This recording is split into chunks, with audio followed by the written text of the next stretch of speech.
Halo semuanya, Assalamualaikum warahmatullahi wabarakatuh. Jumpa lagi dengan channel saya Rizky Ismail. Pada video kali ini saya akan berbagi tutorial mengenai uji asumsi klasik, di mana di dalam uji asumsi klasik itu terdiri dari uji normalitas, uji multikolinearitas, dan uji heteroskedastisitas.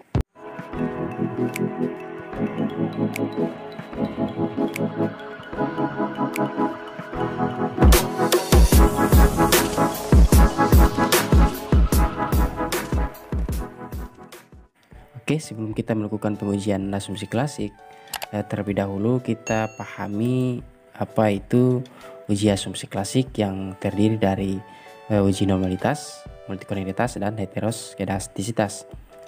Oke, di sini uji normalitas itu bertujuan untuk menguji apakah dalam model regresi yang terbentuk dari variabel dependen dan independen mempunyai distribusi normal atau tidak. Model regresi yang baik adalah memiliki distribusi data normal atau mendekati normal. Uji statistik sederhana dapat dilakukan dengan melihat nilai signifikansi Kolmogorov-Smirnov. Nah, dasar pengambilan keputusan uji statistik dengan one sample Kolmogorov-Smirnov, karena di dalam uji normalitas yang saya lakukan ini menggunakan Kolmogorov-Smirnov. Jadi dapat teman-teman perhatikan dalam dasar pengambilan keputusan di sini, jika nilai asumsi itu lebih kecil dari 0,05 maka H0 ditolak. Hal ini berarti data residual berdistribusi tidak normal. Dan jika demikian nilai asumsinya itu lebih besar dari 0,05 maka H0 diterima. Hal ini berarti data residual berdistribusi normal. Oke, selanjutnya untuk uji multikolinearitas. Uji multikolinearitas itu bertujuan untuk menguji apakah model regresi ditemukan adanya kolerasi antar variabel bebas atau independen. Untuk mendeteksi adanya multikolinearitas yaitu dengan membuat hipotesis. Di sini toleransi value jika lebih kecil dari 0,10 atau VIV lebih besar dari 10 maka terjadi multikolinearitas. Nah, sedangkan toleransi value-nya lebih besar dari 0,10 atau VIV-nya lebih kecil dari 10 maka tidak terjadi multikolinearitas.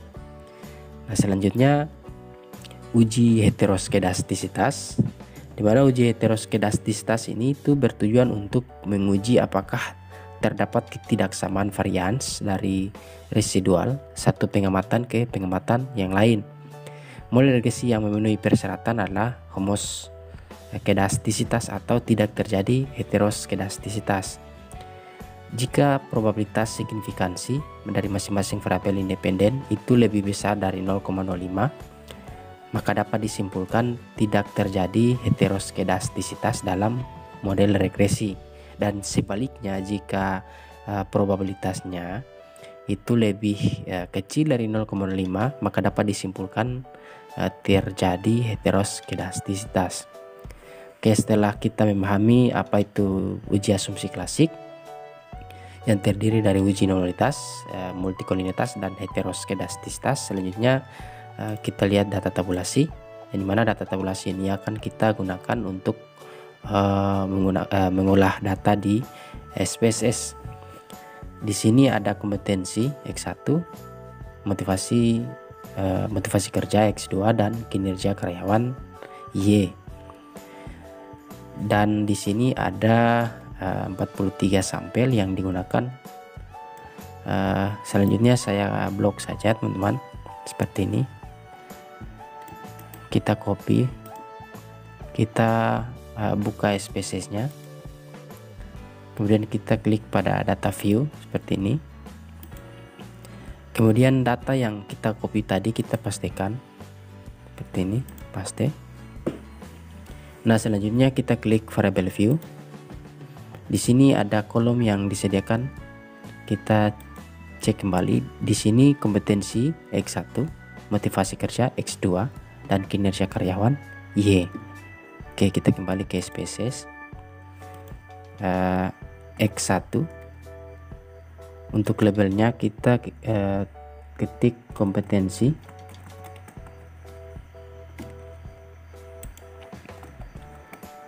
Yang berikut X2 atau motivasi kerja. Pada bagian label motivasi kerja,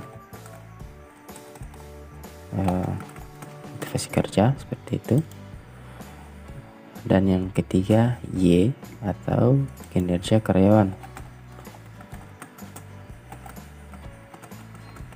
Nah,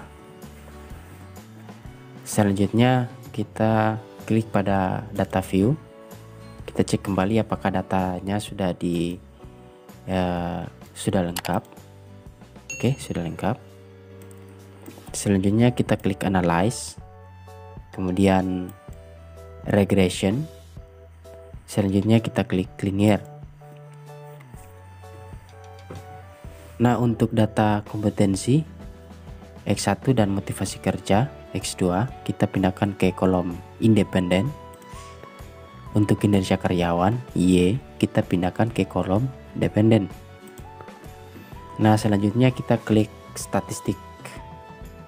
Di sini kita berikan tanda centang pada kolom culinarity diagnostik seperti ini. Tujuannya untuk melihat output dari uji multikulinaritas. Oke, selanjutnya kita klik continue. Kemudian kita klik save. Di sini kita berikan tanda centang pada kolom under standardized residual. Nah, pada kolom ini itu bertujuan untuk melihat output dari uji normalitas dan uji heteroskedastisitas. Kemudian kita klik continue. Selanjutnya kita klik OK. Nah, ini output SPSS-nya. Dapat teman-teman lihat. Oke.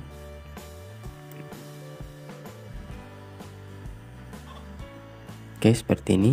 Yang menjadi fokus kita pada uji multikulinaritas itu pada kolom ini, culinarity statistik. Ini teman-teman. Oke, selanjutnya kita melihat untuk uji normalitasnya. Kita klik analyze, kemudian non parametric test. Selanjutnya klik pada bagian one sample KS. Nah, selanjutnya kita pindahkan unstandardized residual yang telah kita dapatkan nilainya tadi seperti ini. Kita pindahkan ke kolom test variables seperti ini, kemudian klik OK. Nah, seperti ini teman-teman output dari uji normalitasnya ini. Selanjutnya kita melakukan pengujian heteroskedastisitasnya dengan cara kita klik transform, kemudian compute variable. Nah, di sini pada bagian target variabel kita ketik saja ABS seperti ini, ABS res. Kemudian kita klik all. Selanjutnya pada bagian ini kita klik pada bagian ABS. Kemudian selanjutnya klik pada tanda anak panah ini. Nah, selanjutnya untuk kolom unstandardized residual ini kita pindahkan di numeric expression. Oke. Kemudian kita klik OK. Selanjutnya kita klik analyze, regression, kemudian linear. Untuk kinerja karyawan kita keluarkan. Selanjutnya untuk ABS res-nya kita pindahkan ke dependen. Jangan lupa untuk ABS kita hilangkan. Klik OK. Nah, ini output SPSS untuk uji heteroskedastisitasnya ini. Oke. Selanjutnya kita interpretasikan hasil dari pengujian yang telah kita lakukan. Yang pertama yaitu uji normalitas, di mana di sini berdasarkan dasar pengambilan keputusan, jika asimsiknya itu lebih kecil dari 0,05, maka dapat dikatakan datanya itu berdistribusi tidak normal. Sedangkan jika nilai asimsiknya lebih besar dari 0,05, maka dapat dikatakan datanya berdistribusi normal. Oke. Di output species di sini dapat kita lihat untuk nilai asimsiknya itu sebesar 4,62. Nah, nilai asimsiknya yaitu 0,462 itu lebih besar dari 0,05, sehingga dapat dikatakan untuk uji normalitas itu dia berdistribusi normal. Oke. Selanjutnya untuk uji multikolinitas. Di sini kita lihat pada output spesiesnya. Ini teman-teman output spesies untuk uji multikolinitas. Di sini nilai toleransi untuk X1 yaitu 0,855, X2 0,855 juga, dan untuk VIV X1 1,169 dan untuk X2 juga demikian 1,169. Jadi pada output spesies ini untuk uji multikoliniaritas dapat kita pastikan bahwa tidak terjadi multikoliniaritas karena untuk nilai toleransi itu lebih besar dari 0,10, sedangkan untuk VIV-nya itu lebih kecil dari 10.